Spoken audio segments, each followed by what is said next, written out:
Nicaragua encabeza el ranking de los países con mayor impunidad en Centroamérica.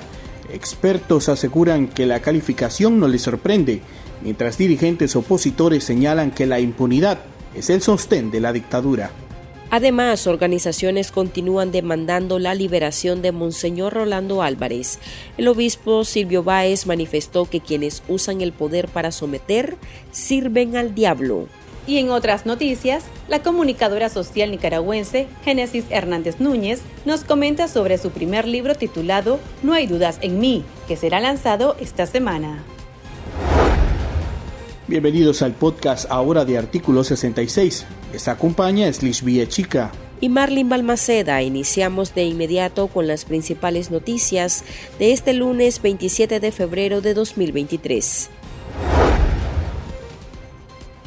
Nicaragua encabeza el ranking de los países con mayor impunidad en Centroamérica, según el reciente informe del llamado Atlas de la Impunidad, que analizó la situación de al menos 163 países.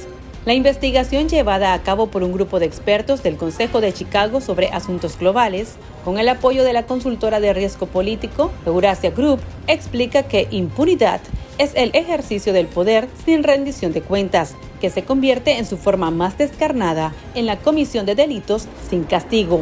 A nivel mundial, Afganistán, Siria y Yemen obtuvieron la puntuación de impunidad más alta, mientras que Finlandia, Dinamarca y Suecia entre los más bajos.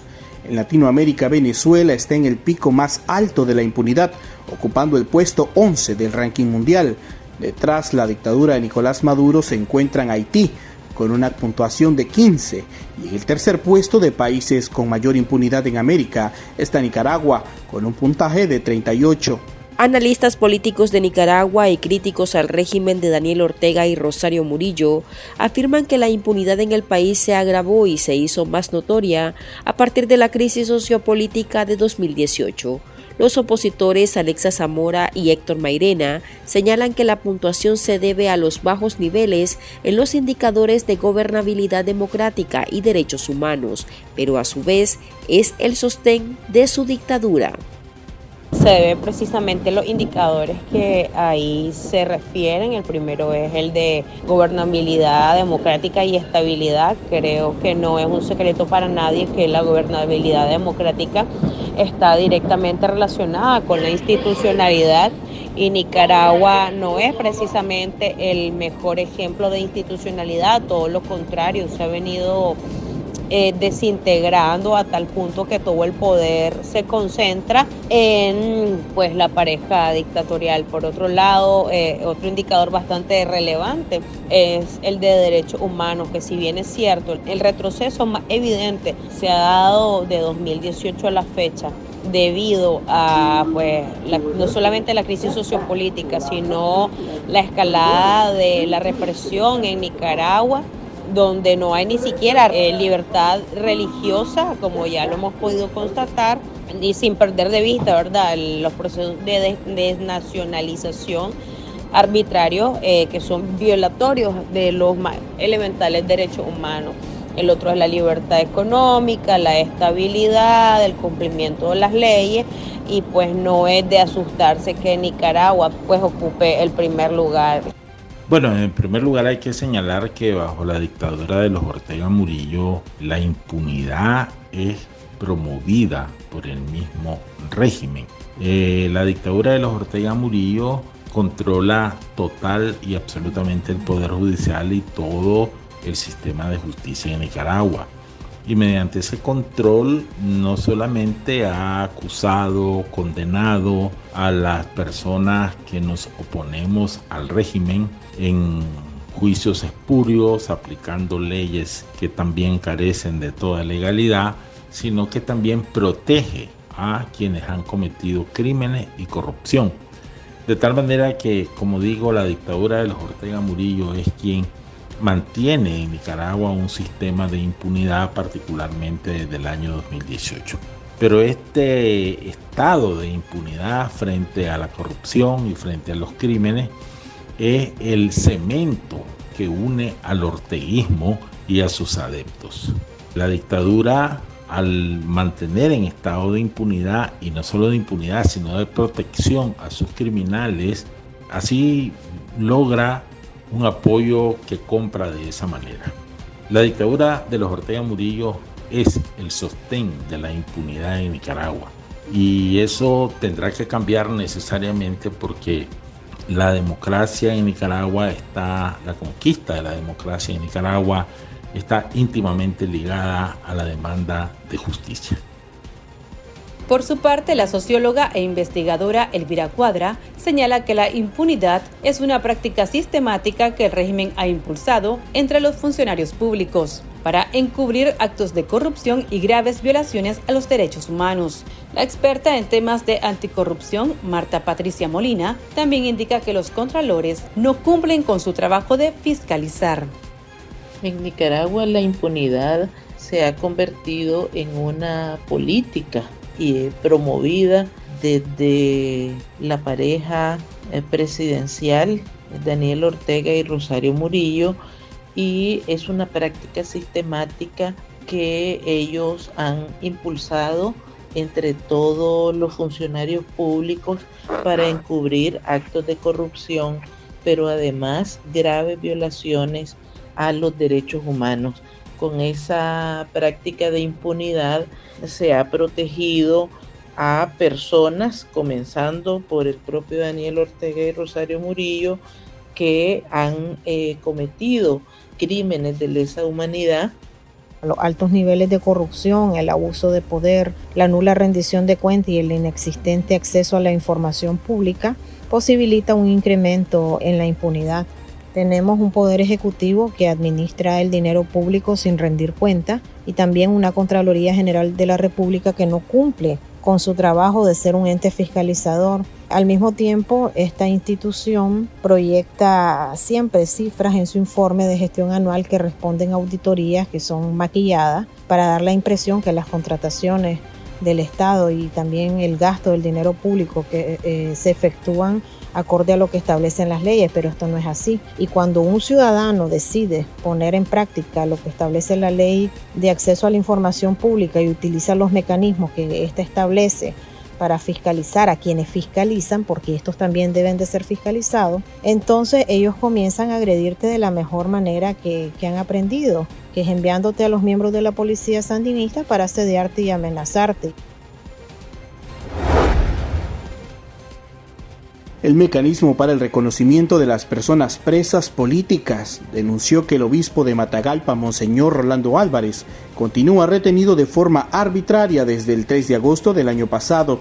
Para la organización, el líder religioso lleva 208 días retenido, primero en la diócesis de Matagalpa, luego en arresto domiciliario y actualmente en el Sistema Penitenciario Nacional, conocido como La Modelo. También denunció que Monseñor Álvarez fue declarado culpable en un juicio adelantado y exprés, con manifiestas violaciones al debido proceso por los supuestos delitos de conspiración para cometer menoscabo a la integridad nacional, propagación de noticias falsas y desacato a la autoridad. Además, la justicia lo condenó a 26 años y 4 meses de prisión y lo despojó de su nacionalidad. Por su parte, el excarcelado político Yubran Suazo manifestó en sus redes sociales que no se destruye a la iglesia dispersando a las ovejas, tampoco encarcelando al pastor. Suazo hizo la publicación adjuntando una foto en la que aparece con la bandera de la Iglesia Católica y pidió por la libertad de Monseñor Álvarez. Asimismo, el domingo pasado, el obispo auxiliar de Managua, Monseñor Silvio Báez, ofreció la Eucaristía por la liberación de Monseñor Rolando Álvarez. El prelado, quien se encuentra en el exilio en Estados Unidos, celebró la misa acompañado de los sacerdotes Saudiel Eugarrios, Enrique Martínez Gamboa y José Luis Díaz, y los seminaristas Marvin Leiva y Melkin Centeno, de la diócesis de Matagalpa, cercanos a Monseñor Álvarez, quienes fueron recientemente excarcelados y desterrados por el régimen de Nicaragua. Escuchemos las palabras de Monseñor Silvio Báez al darles la bienvenida y parte de su homilía dominical desde la Iglesia Santa Ágata en Miami. Les ruego, les suplico, oremos por su libertad.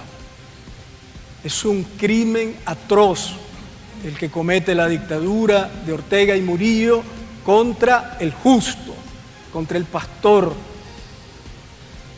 No podrán callar su voz, como no lo han podido doblegar su altura espiritual, su integridad profética, es mucho más que todo el poder oscuro que ellos dominan.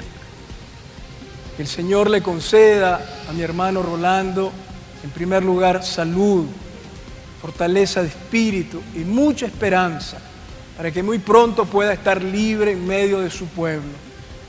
Oremos al Dios que ama la justicia, que haga justicia al pastor justo y toque el corazón endurecido y la mente entenebrecida de los tiranos, y que Monseñor Rolando Álvarez pueda estar de nuevo libre, porque es inocente.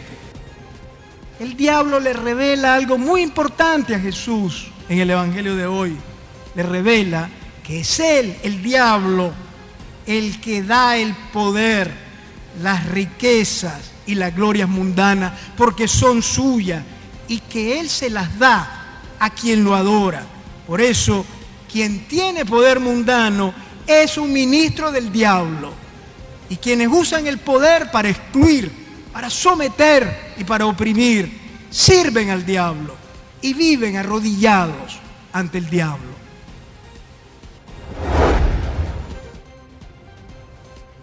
Para la joven escritora Génesis Hernández Núñez, no hubo dudas en que algún día publicaría un libro.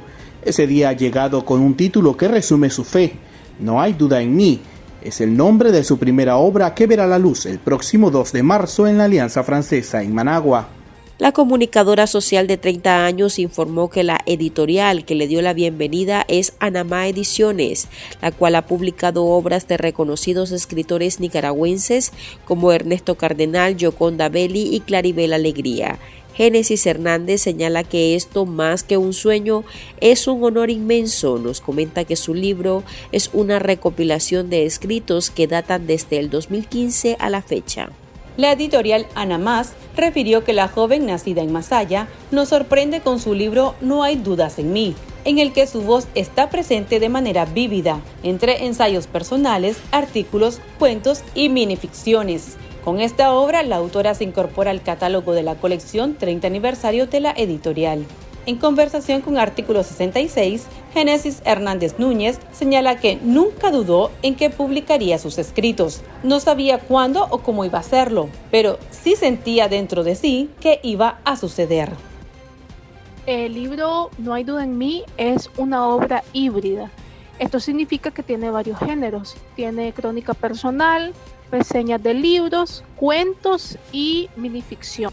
Son esas 4 secciones que van a ver, entonces bastante variado, el lector va a encontrar de todo un poco.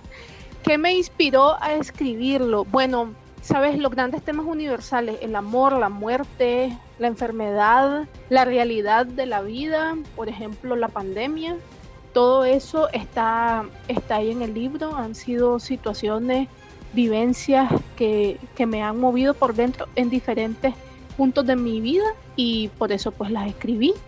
Yo soy el resultado de el trabajo de muchas personas, de Alberto Sánchez Argüello, de Linda Báez Lacayo, de Marta Cecilia Ruiz, de Salvadora Navas, la fundadora y editora de Anamá, que son personas que se han dedicado, se han volcado en cuerpo y alma a la literatura, a la promoción de la literatura, a enamorar a chavalos y chavalas para que se formen, para que nos formemos, para que no dejemos de escribir, para que postulemos a concursos, para que nos anotemos en talleres, para que después también demos talleres y para que confiemos en nosotros mismos y en nuestros proyectos.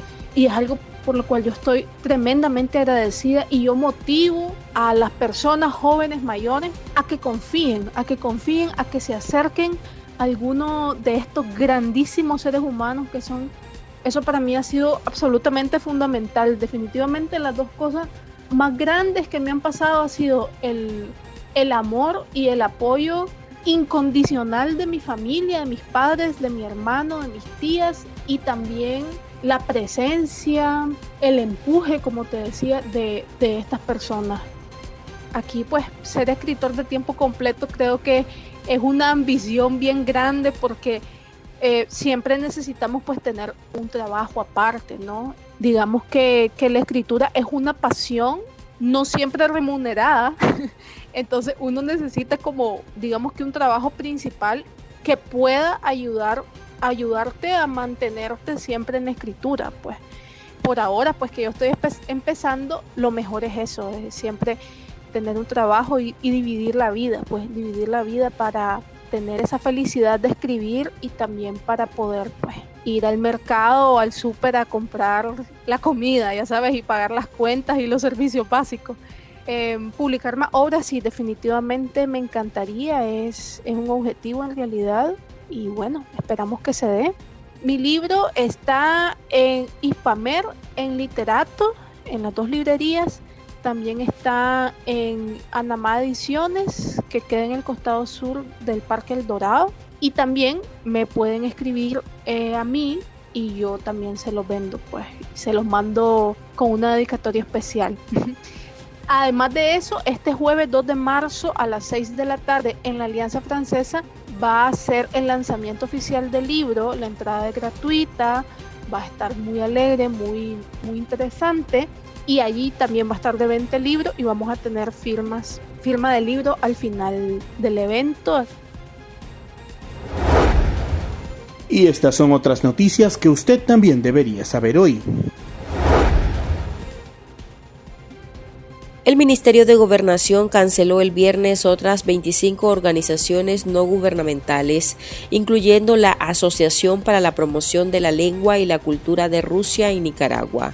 El ministerio también ilegalizó la Fundación Alberto y Berta Chamorro, Fundación SOS, Guardianes de la Infancia, la Asociación de Veteranos de Guerra de Carazo y de pensionados y cotizantes del régimen de seguridad social de Nicaragua, entre otras. Según Gobernación, las ONGs estaban en el abandono. Con este argumento, el régimen ha cancelado a más de 3.000 organizaciones desde el 2018. Nicaragua recibió en enero $317 millones en remesas, proveniente principalmente de los migrantes nicaragüenses que se encuentran en Estados Unidos. El Banco Central de Nicaragua indicó que del país norteamericano se recibió el 80% del total. Seguidos se encuentran Costa Rica y España, desde donde se enviaron el 8 y 7% respectivamente. El banco señaló que las remesas de enero de este año aumentaron en más del 60% en relación a las recibidas en enero de 2022. El incremento del dinero enviado por los migrantes coincide con el aumento de nicaragüenses que han huido de la crisis sociopolítica y económica del país. Organizaciones señalan que la migración de nicaragüenses ha alcanzado niveles sin precedentes. La Asamblea Nacional autorizó este lunes al Ejecutivo a gestionar un préstamo con el Banco Centroamericano de Integración Económica BCE por un monto de $150,55 millones para financiar un programa de saneamiento del lago de Managua. El Parlamento autorizó modificar el contrato de ese millonario préstamo, suscrito el 12 de noviembre del 2021. El no relacionado a los intereses, comisiones y otros cargos. No obstante, esa modificación no incrementa ni disminuye el monto total del préstamo.